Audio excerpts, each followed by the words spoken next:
point of clarification, Madam Chair. Yes, Honorable Dan Point of Fernandez. clarification. Just the last one, and then I we just will- wanted to be clarified, Madam Chair, because there's accusations coming from the Vice President that there is a collective action that to be taken by this committee on attacking the budget, especially the COA report on the confidential fund of the Vice President. I think we need to be clarified if there is such action that will be taken by this committee. I think it is unfair to all of us, especially kami, galing lang po kami sa kabilang hearing, and we decided to check it out, what is being discussed in this committee. Then suddenly we will be a part of this conspiracy or a collective action that will be taken against the confidential fund of the Vice President. And hearing the side of the Vice President on the repetitive reply on not answering, I think it will set a bad precedent. What prevents other departments that we will be inviting over to do the same? And I think it is incumbent upon her, with all due respect and with humility, for us to be clarified on those budget that was used for the confidential fund. And I think being a part of the accusations that we are part of the collective action to malign her on the confidential fund is something that is out of order. Madam Chair, si Sarah. natin yung budget niya for 2025 na 2 billion and comparing to 2024 budget na 1.8, myself, I will move to approve this budget because ang liit lang naman po ng increase niya. But what hurts me ay yung pong masama po tayo doon sa sinasabi po niya na meron po tayong collective action to malign her. So do you wish to introduce a motion? And ang sinasabi ko lang po sana, I want to be clarified that it is a collective action of this committee to have a malicious intent on asking the confidential fund of the Vice President on the previous years. We are doing that in the different committees. We are doing that in the different investigations. And what I'm trying to point out, Madam Chair, I hope that the accusation of the Vice President have basis on trying to involve everybody on this conspiracy to attack her. So just to I just want clarify, it to be clarified. Madam Chair. absolutely, we have absolutely no plan, any conspiracy, if I may use that word, to attack, if I also may use that word. Nandito lang po tayo para kilatisin ang budget ng isang ahensya ng gobyerno. Yun lang Hindi po. naman budget yung Yun lang po, kinikilatis maliwanag. nyo eh. May point of clarification, Madam yes po. Chair. Anong If, kinikilatis niyo sa budget ni uh, Inday ngayon? conspiracy Anong theory kinikilatis niyo sa budget having proposal this, niya ngayon? A pre-attack on her budget is being conspired by this committee. And if that is so, let me out, Madam Chair. Hindi po ako kasama doon. And I hope that Hugas kamay. Hugas kamay the kagad. good Vice President Takot ka, will Dan? amend Takot her ka, statement involving everybody for this action taken by this committee, Madam Chair. Would Madam Chair, Vice President wish to? I did not say tumatawa. Gusto niyo ulitin? Gusto niyo ipabasa ulit sa secretary kung ano sinabi ko? I did not say tumatawa kayo.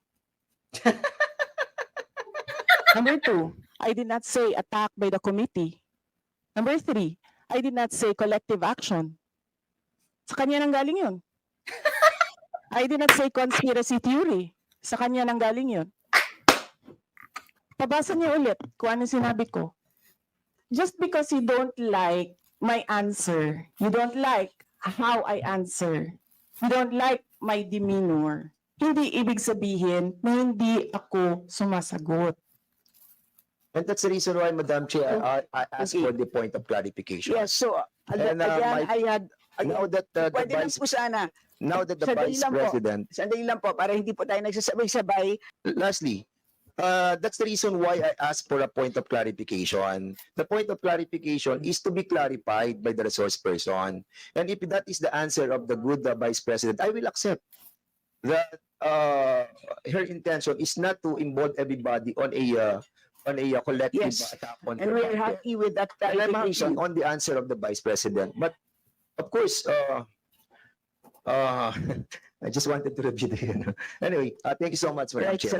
Madam So Chair, yes, yes, Madam Vice of President. clarification is understandable if you want to be clarified of the words I uttered. I did not say collective action. I did not say Yes, conspiracy it has theory. been made clear, I didn't Madam say Vice President. I'm being attacked by the committee.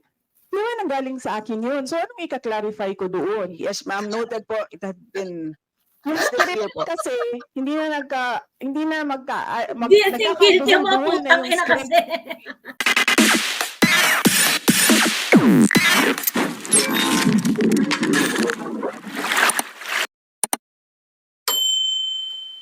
So we proceed to our next member, Huh? the Honorable Ramon Gutierrez.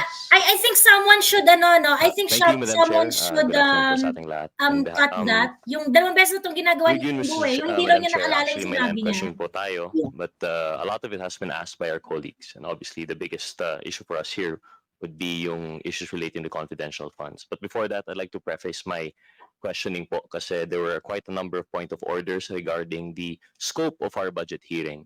And though, of course, we defer to the senior lawyers and their experience, it is my opinion that we are well within the bounds of our discussion for 3 points that I would like to share just for the consideration of the body. First, as mentioned by Congressman Manuel, under our rules, under Rule 162, we have rulings as president. Under Rule 163, we have supplementary rules regarding our parliamentary practices. So it's very clear po that by tradition, we really follow po, no, kung ano po yung nangyayari sa previous hearings, we could still pursue the same. And very much, if I recall, in other proceedings, in other hearings for the budget, we do discuss years going back. And in fact, we can actually we can draw comparison with utilization and allocations of previous administrations, because precisely this is part of our oversight function and part in support of our duty in legislating for the General Appropriations Act. Second, Mr. Chair, I'd like to point out also that part of the President's budget in the NEP, if we take a look, that there is a portion on proposed budget, there's a portion on current budget, and there's a portion on actual. So as a matter of fact, and I believe it was actually DS Ungab who taught me this when we had our workshop, when we started for the first termers here. And that actually, while we are discussing the budget of 2025, verily part of the NEP of the actual is actually discussing 2022. And very much as precisely mentioned by Congresswoman Kimbo, sometimes the validity of appropriations can go on for 2 years. And that is why exactly we can really look into that. And third, and I think most important in relation to the issue of the confidential funds, is a question of yung sa COA po, yung itong notice of disallowance and audit report which we have received by virtue of subpoena duces tecum, 2024 po yung date nito. So I think it would have been impossible for us to tackle these matters in the previous deliberations. And I think rather than, although the proposal is noted that we have different committees to hear these kinds of things, given the nature that it is not yet final, I think the hearing before the budget would be most appropriate to consider the same. So with that said, Madam Chair, I would like to proceed with my questioning. And I would be addressing this question to the Honorable Vice President. Madam Chair, maybe ask through you, is the Honorable Vice President aware of the audit observation memorandums covering 3 different disbursements of confidential funds? Madam Vice President. On the issue of confidential funds, we have received audit actions regarding the confidential funds of the OVP. We have submitted our responses, and we assure the public of our full cooperation with the ongoing and unfinished audit. Madam Chair, is the Honorable Vice President aware that for the first audit observation memorandum regarding the 2 disbursements of confidential fund, there were 2 issues raised by the COA? Madam Vice President. Madam Chair, on the issue of confidential funds, we have received audit actions from the COA regarding the confidential funds of the OVP. We have submitted our responses, and we assure the public our full cooperation with the ongoing and unfinished audit. Thank you for the response, Madam Chair.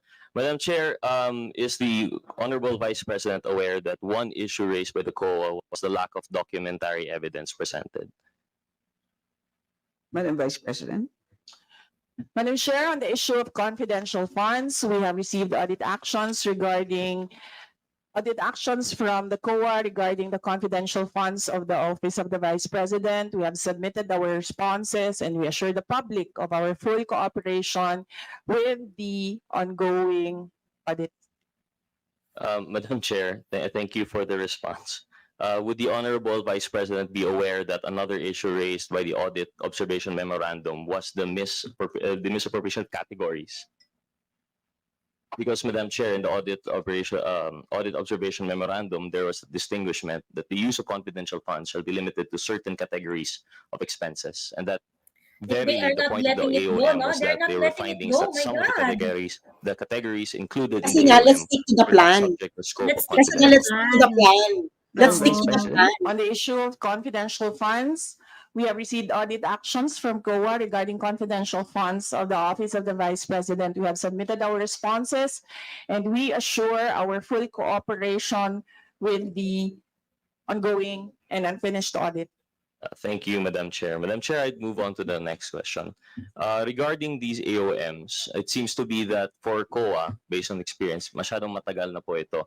May we ask, Madam Chair, if there is any delays of sorts on the part of the Office of the Vice President in Gaano terms sila? of responding to these AOMs and notice of disallowance?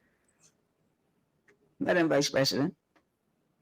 Madam Chair, I think that question is best asked to the Commission on Audit. Why will you ask me that? Sinabi na nga niya, itatanong sa Commission on Audit eh. Madam Chair, most respectfully, there was a response on the part of the Office of the Vice President, and I would just assume that the Vice President is aware of the timing of their response to any audit actions that she has repeatedly mentioned, Madam Chair. Madam Chair, that is a question for the Commission on Audit, not for the Office of the Vice President. Madam Chair, well, I will rephrase and indulge the good Honorable Vice President. May I ask, Madam Chair, the COA, regarding the proceedings po nung kanilang Audit Observation Memorandum. May we know, Madam Chair, through the member of COA, the date on which the AOM was submitted and the date of which the response was made? Asko Moliano. Madam Chair, I'm sorry, I don't have the documents and I am not privy to the audit of the Intelligence and Confidential Fund because it is within the Intelligence and Confidential Fund Audit Unit. Madam Yes. Chair, most respectfully, may we know the position of our member from COA here? Madam Chair, I am an Assistant Commissioner of COA. I'm the the head of the Assistant Commissioners Group. Thank you, Madam Chair. Just clarifying. So hindi po siya pala galing sa ICAUF po, no? So I suppose we'll have to make do with that answer for now. A lot of my questions were supposed to bank on that. Madam Chair, I'll move on to the next po siguro. Let's stick to the Based on plan. circular, compliance of plan, liquidation please. of cash should be Confidential done plan, within confidential, within confidential. year-end.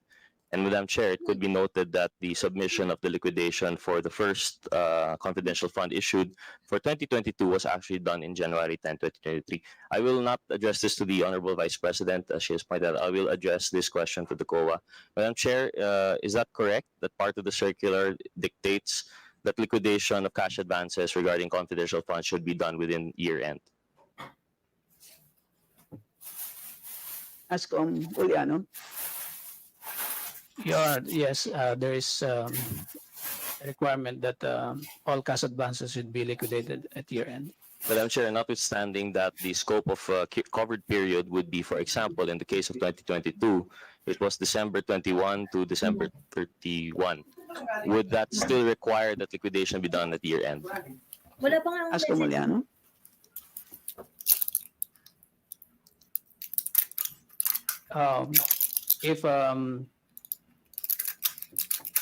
If the disbursement is not yet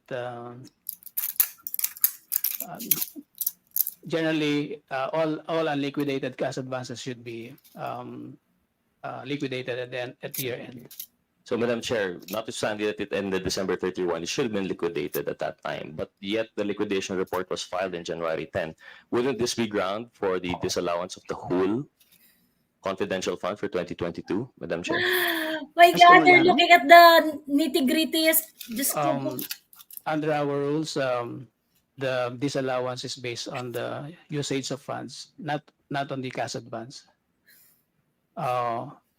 If the usage of funds is irregular, it could be disallowed, but it is based on untimely liquidation of cash advance. There are administrative penalties under the circular, but it should not be the sole basis for notice of disallowance. Madam Chair, if with the indulgence of the committee, just two more Yes, questions. The one more question on that matter, the address to the good Assistant Commissioner. Madam Chair, what is the scope of these administrative penalties? Ano po yung length ng time of penalties that were prescribed? I don't have the circular on the cash advance. It's 97-001 if I still remember it. Thank you, Madam Chair. Madam Chair, last question po, no? And I think it should be noted that the first CIF that was issued, the first confidential funds 2022, was based on yung contingent fund and later on passed on. But however, for the second, it was already part of the GAA.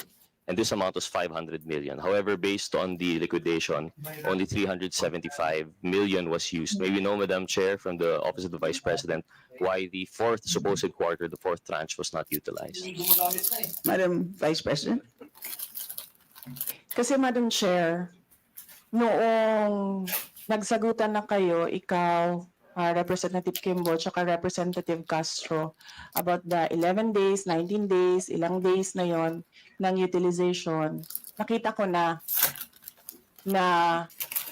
that was the start of an attack against the Office of the Vice President, and i-hinge yung attack on the confidential fund use. So nakita na namin yung timelines and nakita na namin yung kumbaga script sa narrative ng attack on the Office of the Vice President with regard to confidential funds. So to show goodwill to the people and para mapabigyan ng muka na sinabi namin na hindi namin napapadali ang trabaho namin dahil sa confidential funds, dahil natatarget namin kung saan dapat ilagay ang proyekto, pero pwede kaming magtrabaho ng walang confidential funds. That is the reason why hindi na namin ginamit ang fourth quarter na confidential funds sa Office of the Vice President to show the people, the public, that we are in good faith sa paggamit ng confidential funds. And we are true to our word na sinabi namin, napapadali ang trabaho, pero pwedeng i-give up yan. That was your last question. Oh, would the Madam follow-up be allowed, Chair. Madam Chair? Madam Chair? Let us just finish, Honorable Just- Gutierrez. Given the substantial response this time, Madam Chair, I'd like to follow up the question. But isn't it the case for this batch of confidential funds? This was issued through the GAA, and therefore it went very precisely, may NEP po yan as part of the President's budget. You made your case before the DBM for 500 million. So the expectation is there was a program to be followed for disbursement for 500 million. Isn't it, Madam Chair, when we indicate in our GAA certain allocations, the expectation is that it would be utilized to its fullest extent? Would this mean now, Madam Chair, that the confidential fund, even for any supposed program submitted to the DBM, is actually discretionary on the part of the public official? Madam Chair. Madam Vice President, Madam Chair? let's just finish. Madam Vice President. Yes, Madam Chair, yung paggamit namin, kanina in-explain ko na, hindi na namin ginamit. Kasi nakita na namin sa timeline may sagutan ng 11, 19 days, and then meron nang lumabas na AOM ng COA within days, and then meron na namang lumabas na another AOM. So nakikita na namin yung pattern noong attacks. That's why we decided in the Office of the Vice President na wag na dagdagan pa yung bala ng attack at ipakita sa mga tao na yung confidential funds we are in good faith of using that and goodwill namin na napapadali yung trabaho pero pwede siyang hindi gamitin ng Office of the Vice President. Salamat. Madam Chair, Thank you, Honorable Gutierrez. Madam Chair, Yes, interjection. unless it's a point of order, we will not entertain. since my name is mentioned by the Vice President, may I answer? May I comment also, Madam Chair? Just a short interjection. Yes, kasi yung sinasabi niyang attack, hindi ko po maintindihan yung attack. Nagtatawanan daw tayo during the, kung ano man yung sinasabi, on 11 days, I think hindi ako yon, no? I-review niya yung naging proceedings noong 2023 na budget. Second, Madam Chair, hindi ko maintindihan itong attack na to kasi legitimate yung ni-raise natin about confidential funds ng 2022 na nakita naman talaga natin on records na wala talagang item na confidential funds sa 2022. Kaya ni-raise natin yon, Madam Chair, at wala akong planong i-attack. Para saan? Ito, ginagawa lang natin, di ba? Dahil ito, trabaho naman natin, mandated tayo na busisiin ang mga budget related sa iba't ibang mga agency. So, hindi ito, wala itong intention, but for the sake of the budget lang, at tinitignan naman, nakita naman natin na walang line item sa 2022 budget. Kaya dapat lang na ma-explain. At kaya nga yun, nagkaroon na tayo ng audit at yung galing na sa COA at naintindihan na natin kung paano yan, ginamit. So, I beg to disagree na sa umpisa pa lang ay may plano na ako na mag-attack kanino sa Office of the Vice President. And in fact, nag-request pa nga siya ng budget for confidential fund in 2024 na kung di natin na-discover yung 2022 na confidential funds, well, magtutuloy-tuloy pa rin yung ganyan, Madam Chair. So, 2024? yes, Madam Chair. So, I beg to disagree na meron akong intention na mag-attack sa kanya or sa Office of the Thank you. Vice President. Point of clarification, Madam Chair. Yes, Honorable Dan Point of Fernandez. clarification. Just the last one, and then I we just will- wanted to be clarified, Madam Chair, because there's accusations coming from the Vice President that there is a collective action that to be taken by this committee on attacking the budget, especially the COA report on the confidential fund of the Vice President. I think we need to be clarified if there is such action that will be taken by this committee. I think it is unfair to all of us, especially kami, galing lang po kami sa kabilang hearing and we decided to check it out, what is being discussed in this committee. Then suddenly we will be a part of this conspiracy or a collective action that will be taken against the confidential fund of the Vice President. And hearing the side of the Vice President on the repetitive reply on not answering, I think it will set a bad precedent. What prevents other departments that we will be inviting over to do the same? And I think it is incumbent upon her, with all due respect and with humility, for us to be clarified on those budget that was used for the confidential fund. And I think being a part of the accusations that we are part of the collective action True. to malign her on the confidential fund is something that is out of order. Madam Chair, Hindi contempt niyo si naman po Sarah. natin yung budget niya for 2025 na 2 billion and comparing to 2024 budget na 1.8, myself, I will move to approve this budget. Because ang liit lang naman po ng increase niya. But what hurts me ay yung pong masama po tayo doon sa sinasabi po niya na meron po tayong collective action to malign her. So do you wish to introduce a motion? And ang sinasabi ko lang po sana, I want to be clarified that it is a collective action of this committee to have a malicious intent on asking the confidential fund of the vice president on the previous years. We are doing that in the different committees. We are doing that in the different investigations. And what I'm trying to point out, Madam Chair, I hope that the accusation of the vice president have basis on trying to involve everybody on this conspiracy to attack her.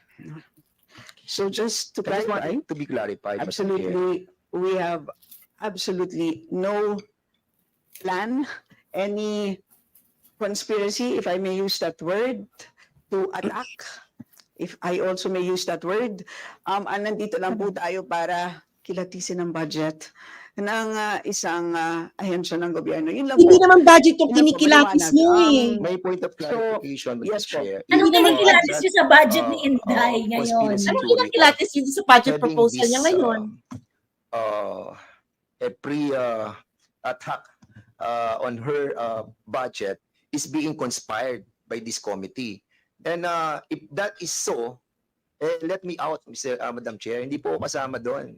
And I hope that Hugas kamay. Hugas kamay the, kagad. good Vice President Takot ka, will Dan? amend Takot her ka, statement Dan? involving everybody for this action taken by this committee, Madam Chair. Would Madam Chair, Vice President wish to I did not Comment? say tumatawa. Gusto niyo ulitin? Gusto niyo ipabasa ulit sa secretary kung ano sinabi ko? I did not say tumatawa kayo. Number 2, I did not say attack by the committee.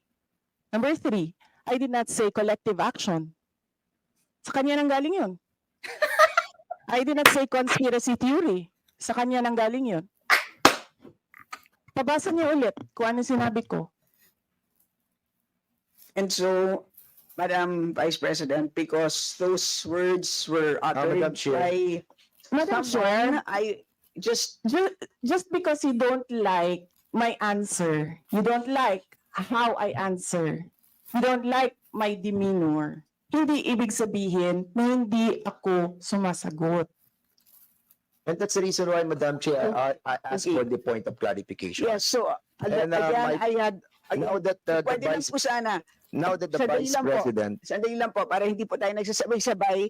Merong clarification na hiningi at nag-clarify naman po ako. Wala pong plano kasi kanina very clear ang sinabi naman po, there was a plan, stick to the plan. Wala rin po ako natatandaan. I kept saying, let us all stick to the issues, which is the budget. So yun na lang po. Let's just end here and so that we can move on. yes, Madam Girl, Chair, you if I may- said Po sana, let's stick to the move on. plan. Meron pa pong isang budget pagkatapos nito. lastly, that's the reason why I asked for a point of clarification. The point of clarification is to be clarified by the resource person. And if that is the answer of the good Vice President, I will accept that her intention is not to involve everybody on a collective Yes. attack on And her we're budget. happy with that And I'm happy clarification. on the answer of the Vice President. But of course, I just wanted to review the anyway. Thank you so much, Madam Right, Chair. salamat. Madam So, Chair, yes, Madam point Vice of President. clarification is understandable if you want to be clarified of the words I uttered. I did not say collective action. I did not say conspiracy it has theory. been made clear, I did not Madam say Vice President. I'm being attacked by the committee. Di ba nanggaling sa akin yun? So anong ika-clarify ko doon? Yes, ma'am, noted po. It had been, Yung clear script po. kasi hindi na Hindi, I think guilty ang mga nagkakagulo-gulo na putang yung ina script. kasi. let's now proceed. Chair. Let's now proceed. Madam Chair, just an inquiry from this representation. May I ask if this is a budget hearing on the budget of the OVP or is this a committee investigation already? This is a budget briefing by the Office of the Vice President. And with that clarification, let us move on to the next member. Our Honorable Madam Vice Chair. Madam Chair, I request a restroom break 1 minute. Thank you. Briefing suspended.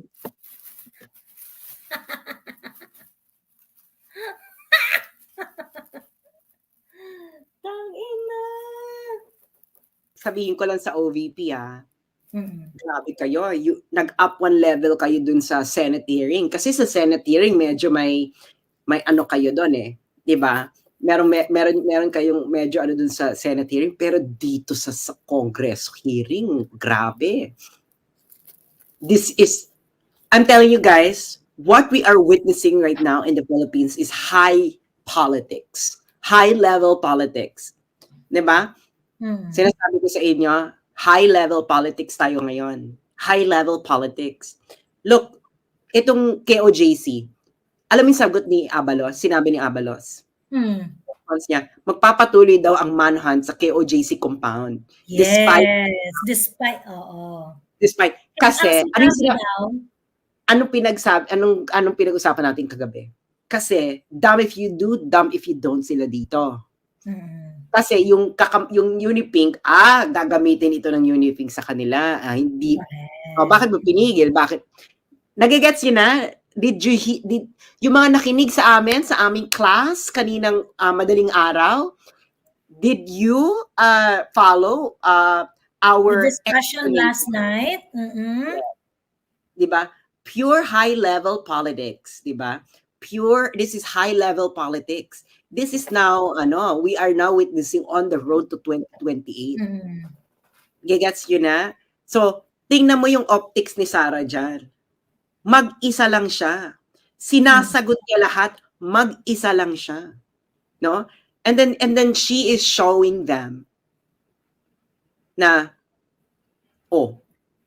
kayo na dyan lahat. Ano na kayo? Todo na kayo. Mag-isa lang ako dito.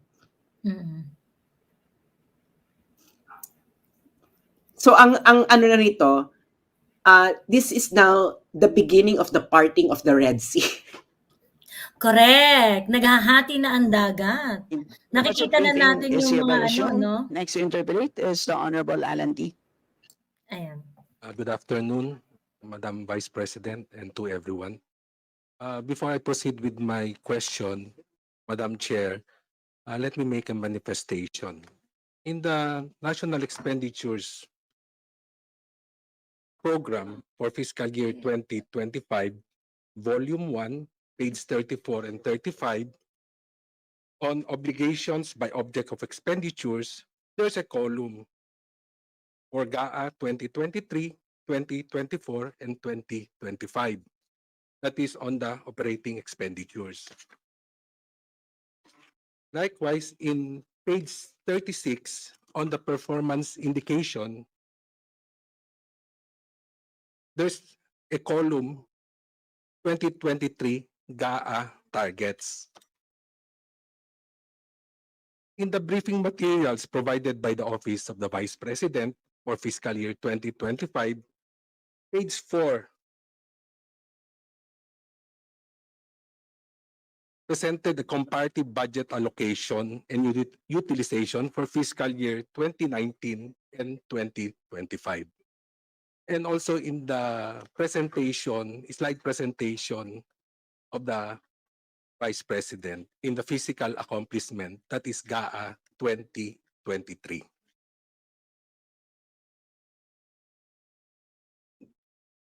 Madam Chair, if I may proceed with my questions.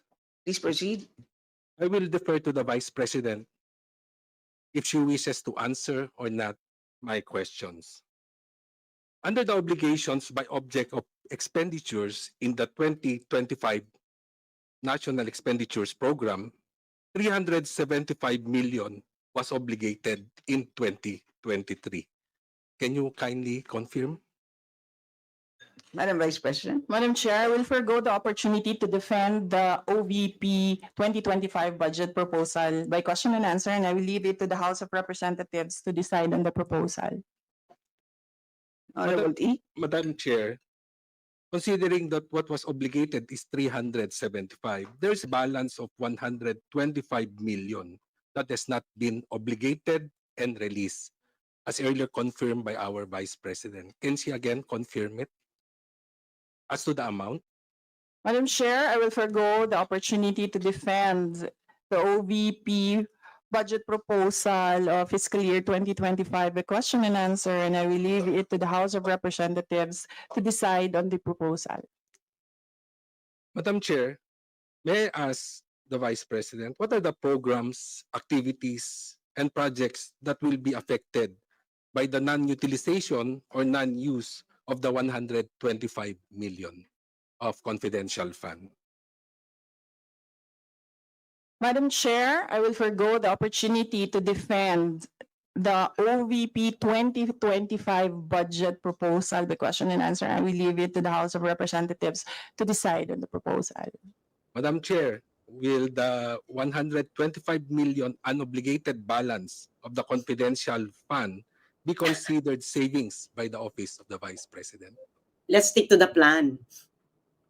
Madam Chair, I would just like to point out, yung previous question niya, sinagot ng sumunod niyang question. I will forgo the opportunity to defend the OVP 2025 budget proposal by question and answer, and I will leave it to the House of Representatives to decide on the proposal.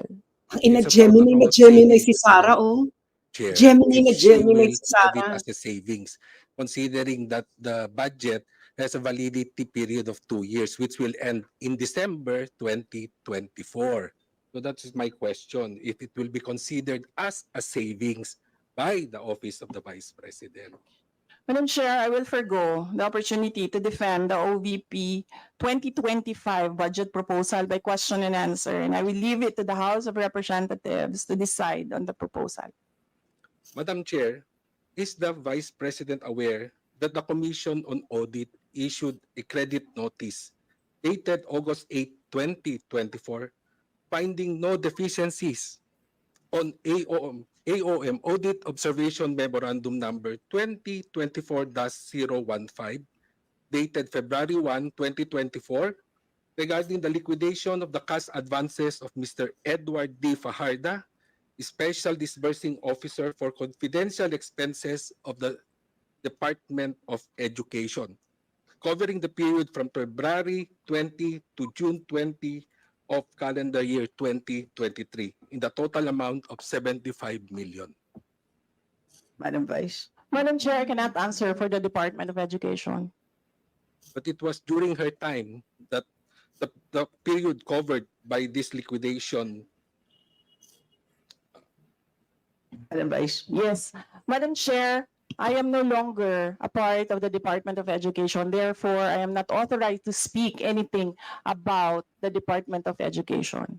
The question, ngayon lang binigay na hindi na ako secretary. It may have had happened during my term as secretary, pero yung question ngayon siya. Wala na ako authority. That's why I'm asking if she is aware, because the credit notice was dated August 8, 2024.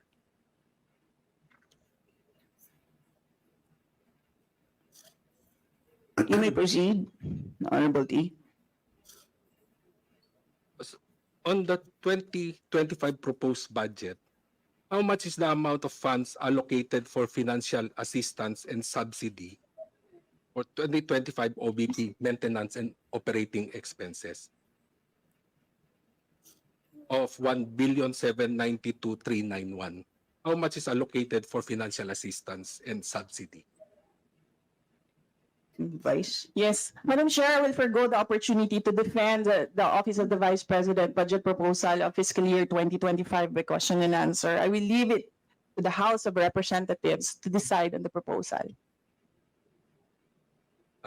Madam Chair, she mentioned about programs of the Office of the Vice President. May I ask the breakdown, how much will be spent for those programs as she mentioned in her slide presentation a while ago? Madam Vice President. Yes, Madam Chair, I will forgo the opportunity to defend the Office of the Vice President 2025 budget proposal by question and answer, and I will leave it to the House of Representatives to decide on the proposal as it is. So, Madam Chair, she also mentioned about duplications such as medical assistance and burial assistance undertaken by the Office of the Vice President, as well as of that of the Department of Health, Department of Social Welfare and Ayan, Development. lumabas yung ano ni Risa. May I ask Risa the Vice Ontiveros. President in order to streamline the bureaucracy and avoid overlapping functions, what are your thoughts on the possibility of reallocating the funds earmarked for medical assistance and sabihin rural ni Inday. assistance to the allied agencies like Kayo na nga ang and magde-decide po eh. DSWD? Madam Chair, I will forgo the opportunity to defend the Office of the Vice President 2025 budget proposal by question and answer. I will leave it to the House of Representatives to decide on the proposal as presented. Thank you, Madam Vice President. That's all my question, Madam Chair.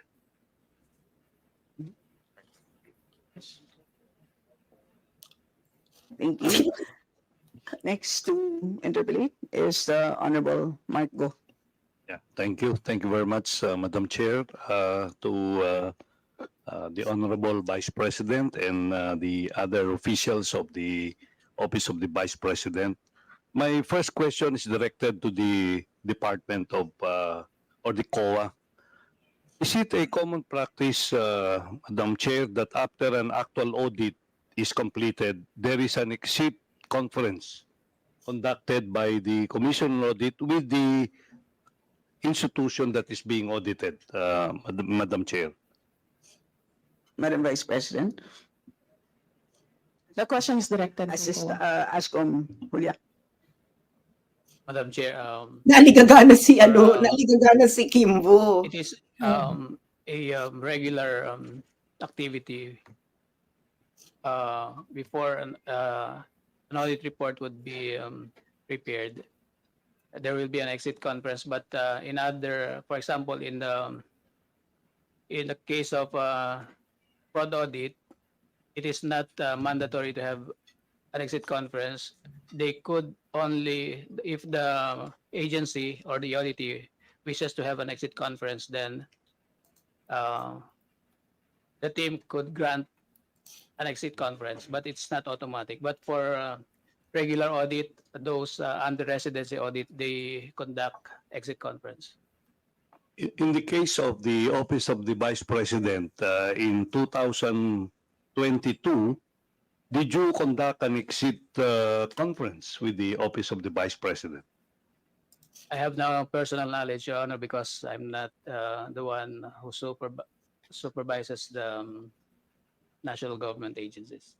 May I ask the Vice President if they had this exit conference after the audit that was completed, Madam Chair? Madam Vice President, Madam Chair, I will forgo the opportunity to defend the Office of the Vice President 2025 budget proposal by question and answer, and we leave it to the House of Representatives to decide on the proposal as presented.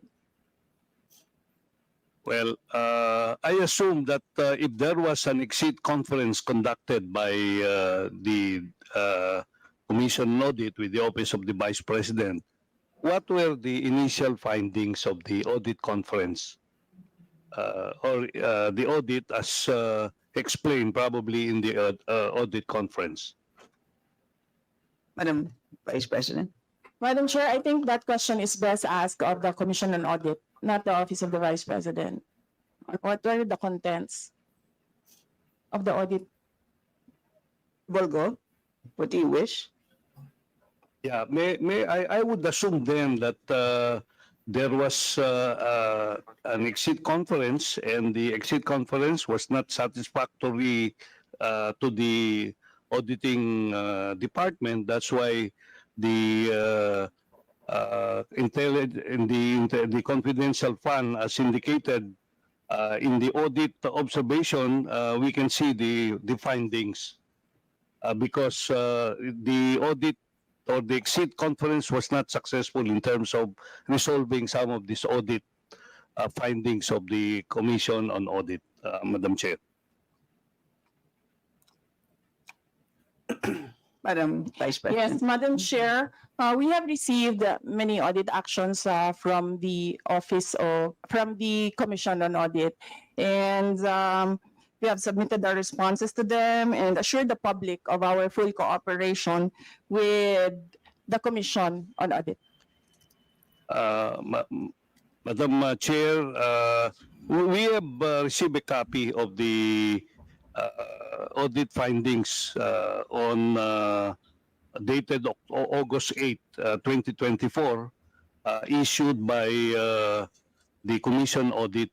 And have you submitted already your response to these findings, Madam Chair? Madam Vice President?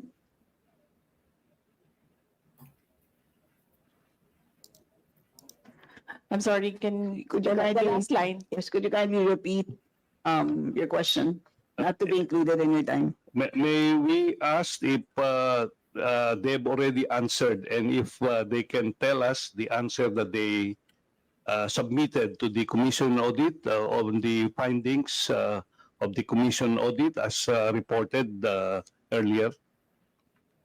Madam Vice Chair. President? Madam Chair, I would not like to assume, but is this about the audit of the confidential funds or the audit of the entire office of the Vice President? Both, Madam Chair. All right. On the issue of confidential funds, we have received audit actions from COA regarding the confidential funds of the Office of the Vice President. We have submitted our responses and we assure the public of our full cooperation with the ongoing and unfinished audit. With regard to other audit actions, we assure the public that we have submitted our responses and we are in full cooperation with the Commission on Audit. Madam Chair, I have another question. You have experience using confidential fund, especially in 2022 and 2023. And in 2024, you don't have any confidential fund, as well as probably in this proposal that you submitted in 2025. If you will make a comparison between having a confidential fund and not having, which of these you will choose if be given the opportunity, Madam Miss Chair? Universe question. Madam Vice President?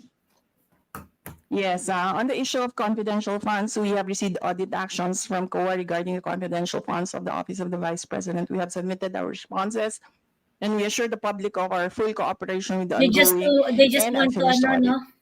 They just want to tire everyone and just Can bank you on not share the with us your soundbite of experience the on this, confidential fund, Madam, confidential fund, confidential fund, Chair? confidential fund. On Grabe not ang having a ginagawa nito confidential ng fund and HUR. having a confidential fund, Sayang considering kuryente, the fact hoy! that you have both experience having one and not having one. Stick to the Madam plan. Chair, I will forgo the opportunity to defend the Office of the Vice President 2025 budget proposal by question and answer, and I will leave it to the House of Representatives to decide on the proposal as presented. Okay, I think I will have the same answer with my other questions, so I will now end my interpellation at this point in time. Thank you very much, Madam Chair. Hinifer niya na nga Madam, eh. Vice Si President. Thank you. Smart go. Next Sinabi to mo nga niya. introduce is the Honorable Francisco Sabi niya I deferred na. Bahala na kayo. Madam Huwag na tayo Chair. magpikahan. Bahala na kayo. Pero ayaw nila tumigil. Ayaw niyang tumigil kasi nga Ako stick na to the dami plan. pong prepared na questions ng mga kasama natin. Ngunit marami pong hindi nabibigyan ng sagot. Una, siguro idedirekta ko po to sa COA na siguro kailangan yung responsiveness ng COA makikita at saka mararamdaman sa mga napaka-importante na issues na ganito. Kasi karamihan po sa atin nanggagaling sa local government. Nanggaling po sa local government. Alam po natin na minsan yung mga ganyang issues sa AOM, sa mga issues ng paglabag, saka hindi po tamang paggamit, nagiging problema po for local officials, even national officials. Parang po minsan kahit na 5 milyon may nasususpending mayor, may perpetual disqualification, may mga ganun po na issues na I think this house, the members of this house were really focusing on those questions kasi nga po nakikita po nila yung importansya ng questions na mga yon, Madam Chair.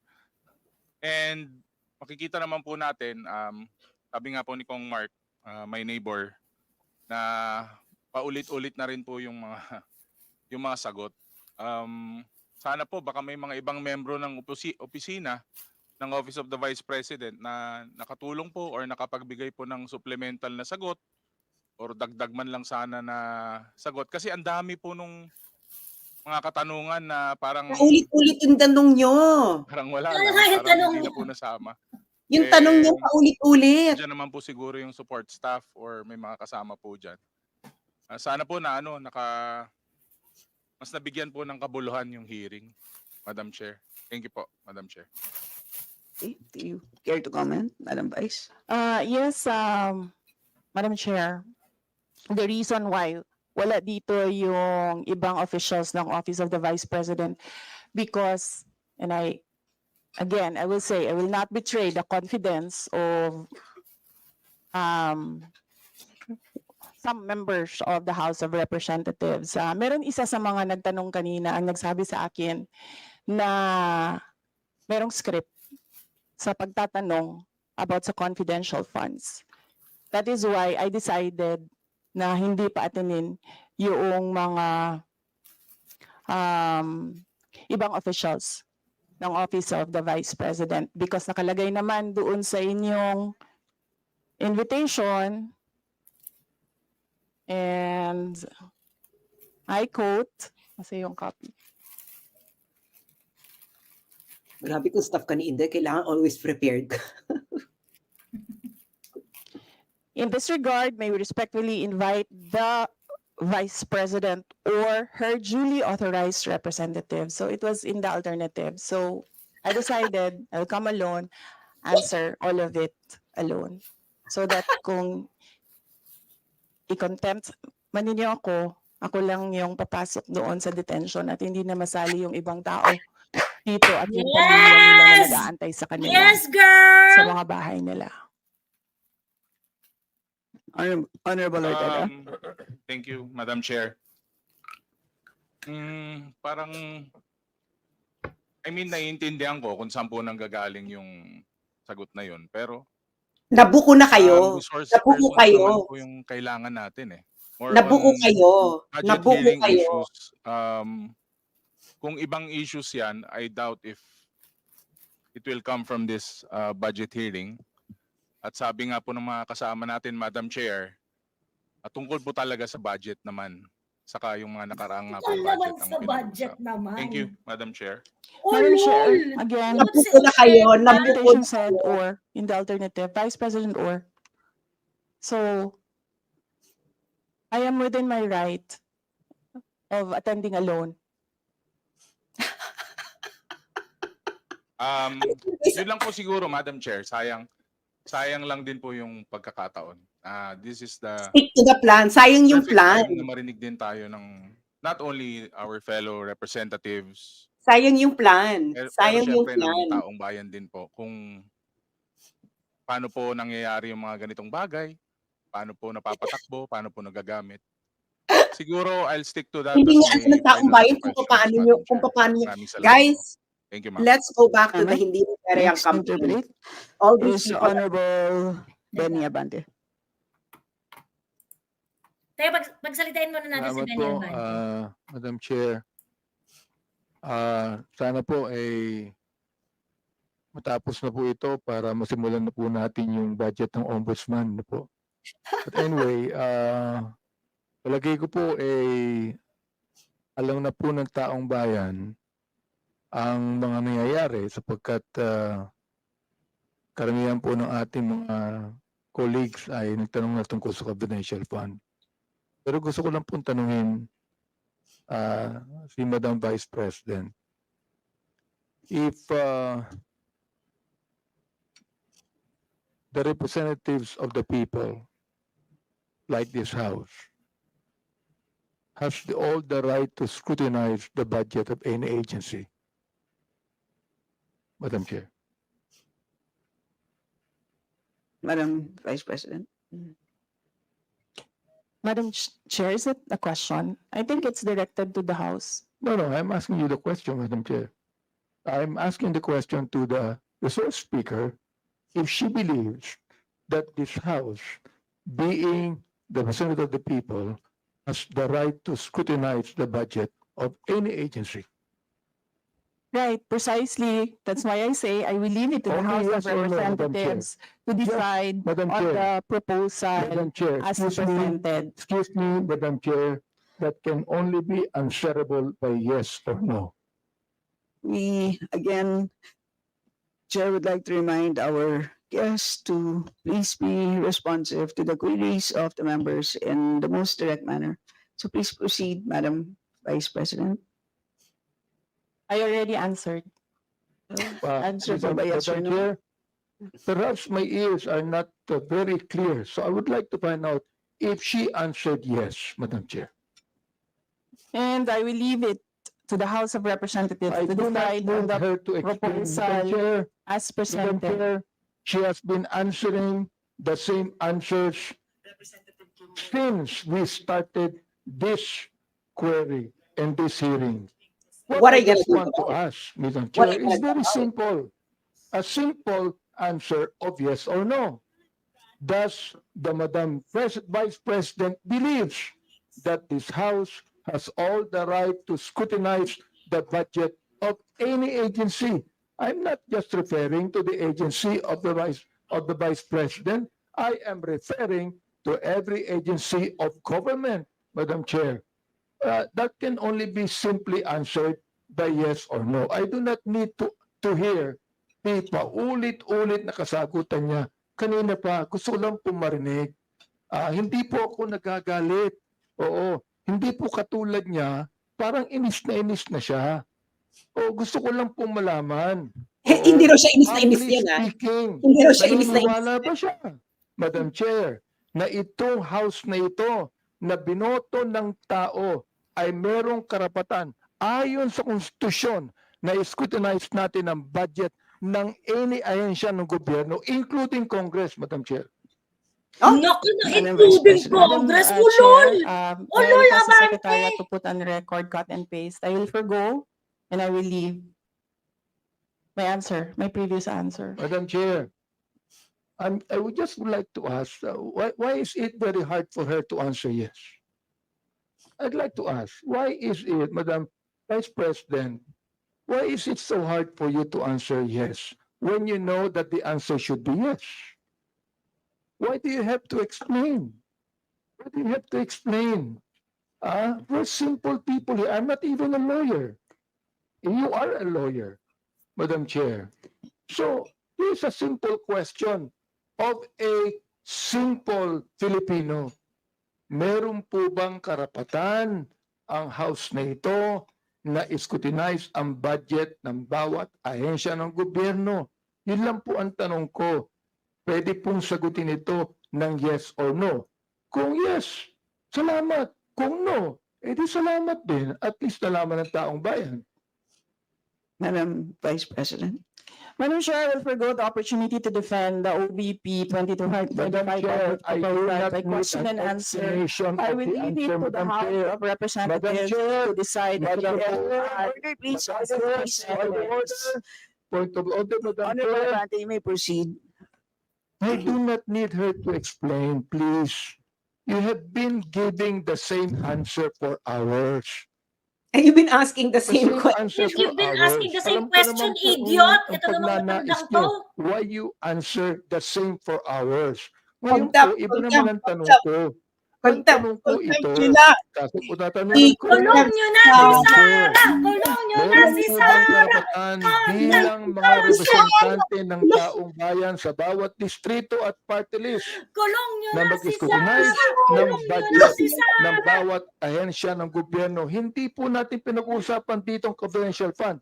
Ang pinag-uusapan po natin Contempt budget. yun na si Sara. Madam Chair, before you answer, the gentleman wishes to have a direct answer, either yes or no.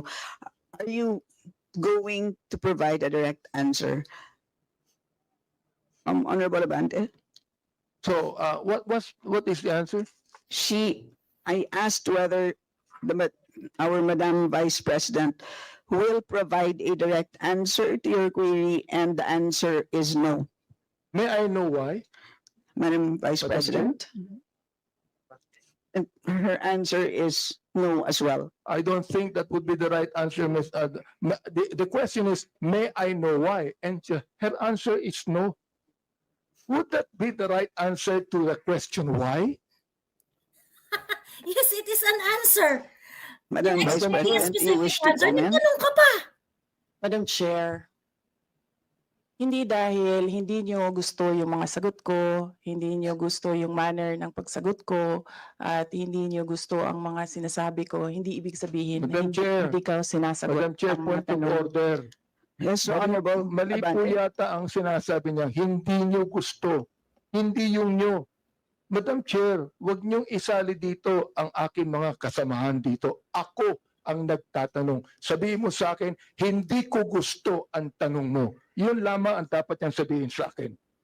Sapagkat hindi ko rin gusto ang sagot niya. Madam Chair, ganun lang. Oo. Ano po ang sagot niya? Agree. Madam Vice President, you wish to Madam Chair, Answer. there's no question. the Honorable Abante is asking for a question, for a response. Ano po ang sagot niya? Yan ang huli po niyang sinabi. I request that the question be repeated. Honorable Abante, kindly The repeat your answer- question, not the- to be The answer is what? included in your time. To please repeat your last question. Ito po, ang tanong ko kanina, meron po bang naniniwala po ba ang ating Vice President na meron pong karapatan ang mga representante ng taong bayan, ng mga distrito at mga party list na scrutinize po namin ang budget ng bawat ahensya. Hindi po lang ahensya niya, ng bawat ahensya ng gobyerno. Yes o no lang po ang sagot yan. Ang tanong ko po, Madam Chair, kanina ayaw niya sumagot. Ang sagot niya, ayaw niya sagutin. So ang tanong ko ito, may I know why? Ang sagot niya, no.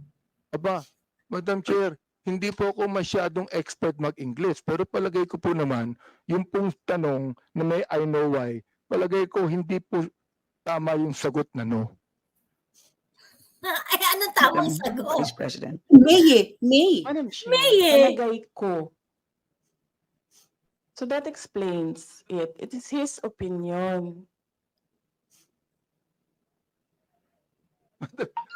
Madam Chair, It's up to you. You are the Chair. presiding officer. Madam Chair, hindi ko po opinion yun. Nakalagay po sa Constitution yun tulad po ng Vice President natin.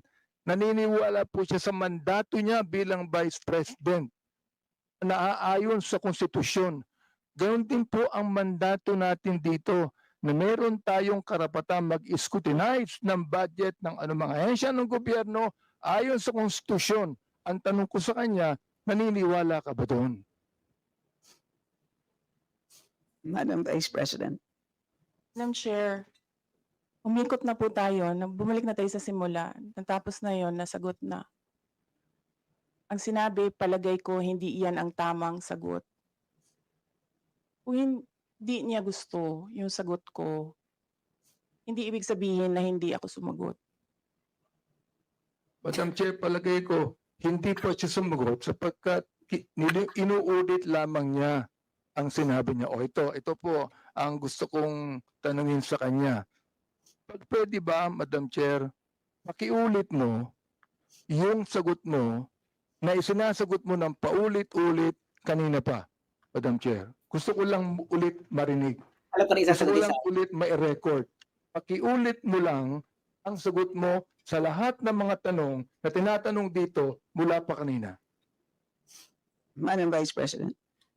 Madam Chair, I do not want to assume, so I would like to be clarified. Is this the OVP 2025 budget proposal or the confidential funds? Madam Chair, sinabi ko budget eh. Hindi ko sinabing confidential fund. Sinabi ko budget. Medyo mahina yata ang tenga ni Vice President eh. Sinabi ko budget eh. Hindi confidential fund. Sinabi ko na wala akong pakialam sa confidential fund. Ang pakialam ko ganito. Meron pang karapatan. Naniniwala ba siya na ang Kongreso ay merong karapatan mag-scrutinize ng budget ng anumang ehensya? Yun po ang tanong ko. Sagutin po niya yes or no. Ngayon, kaya niya sagutin ng yes or no, sabihin niya sa akin ang sagot niya kanina ng paulit-ulit sa lahat ng mga tanong ng ating mga kulig. I will forgo the opportunity to defend the Office of the Vice President 2025 budget proposal by question and answer, and I will leave it to the House of Representatives to decide on the proposal as presented.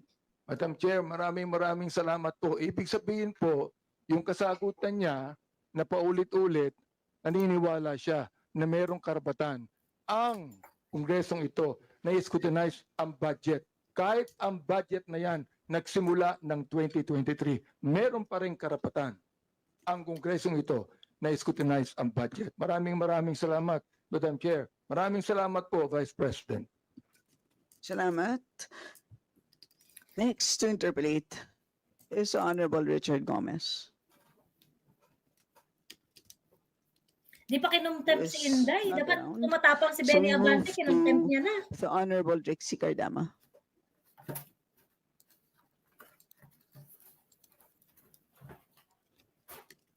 Thank you, Madam Chair.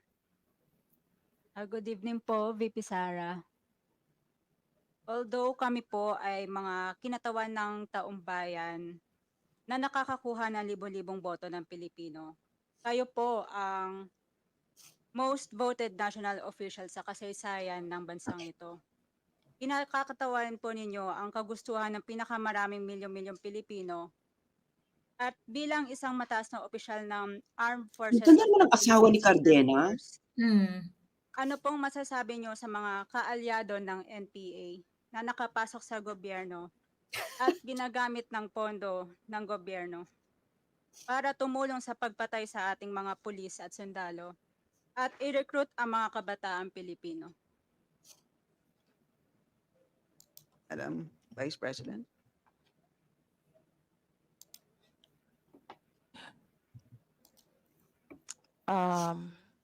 Representative Gardema, I thank you for your question. But I will forgo the opportunity to defend the Office of the Vice President 2025 budget by question and answer, and I will leave it to the House of Representatives to decide on the proposal as presented. Maraming salamat po, Vice President, sa inyong paglaban sa leftist groups at sa NPA na pumapatay sa ating mga pulis at sundalo na nambibiktima sa sambayang Pilipino. Yun na po. Maraming salamat po, ma'am.